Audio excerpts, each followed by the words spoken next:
À Sète, le centre de formation des apprentis Nicolas Albano fait l'objet d'un vaste projet de restructuration élaboré par la ville. Alors chef, j'annonce la table 1, 4 couverts, 4 feuilletés et 4 filets de canette.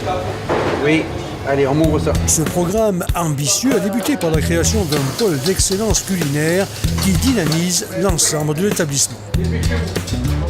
C'est dans une cuisine flambant neuve que les métiers de la restauration sont enseignés avec rigueur et amour. Pourquoi il n'est pas rangé? Pourquoi il n'est pas... Je veux pas savoir. Je veux pas savoir. On essaye de leur faire toucher dans ce CFA un maximum de produits très nobles et on essaye de leur transmettre le goût de l'effort et le goût du travail bien fait. Allez, toi tu es ici, je mets de la sauce, tu pars de là et tu remontes là. Alors nous avons décidé de réhabiliter cette cuisine parce qu'elle ne répondait pas déjà aux normes en vigueur. Et deuxièmement, il fallait un outil pédagogique adapté pour nos apprentis. C'est pour cette raison que nous l'avons non pas réhabilité, mais nous l'avons démontée et reconstruite. Un véritable challenge qu'a relevé le centre Nicolas Albano dans le cadre d'un vaste projet global de modernisation voulu par la ville de Sète. Un projet comprenant 4 axes principaux. Le premier axe, c'est la restructuration complète de l'organisation et du fonctionnement du centre municipal. Le deuxième axe, c'est la modernisation, le développement de tous ces locaux.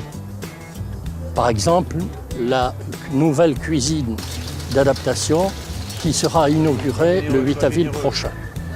Troisième axe, la diversification de l'offre pédagogique, de la surface pédagogique, en adéquation totale avec la spécificité à la fois gastronomique, économique et portuaire de notre cité.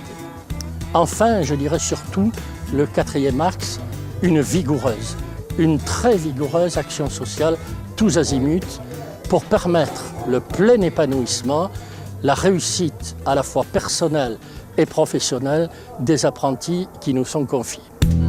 L'objectif est de faire du CFA l'ambassadeur de la gastronomie sétoise et un vecteur d'emploi. Pour cela, la direction est allée chercher des parrainages de grande qualité. Ce que nous avons voulu, c'était que chaque section ait des repères et des grands noms de la restauration languedocienne.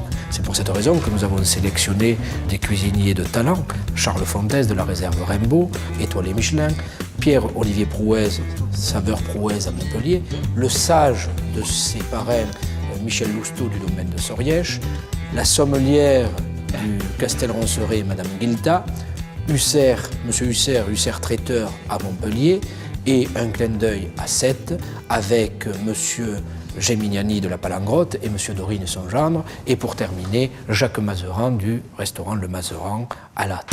Il a été demandé à chaque parrain d'assurer un cours de pratique ainsi qu'un cours de théorie et suivre chaque apprenti durant son évolution professionnelle. Monsieur Charles Fontès sera le pivot du pôle restauration et apportera ainsi aux élèves son savoir et son expérience. Il aura également en charge l'élaboration des menus et confectionnera les cours en accord avec les professeurs. L'apprentissage est une partie très importante de notre métier. Les apprentis d'aujourd'hui seront les employés de demain dans nos restaurants.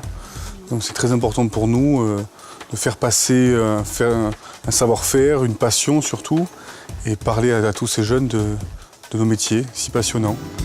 Donc voilà, donc c'est pour ça que j'ai accepté avec grand plaisir ce partenariat.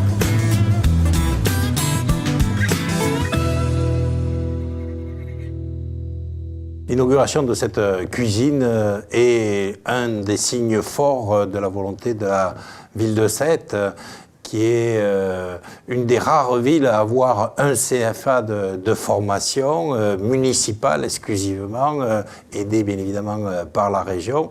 Et cette volonté, c'est pour mettre à niveau tous les outils à la disposition des formateurs et des apprentis pour que l'excellence soit atteinte dans tous les domaines de la formation qui est donnée.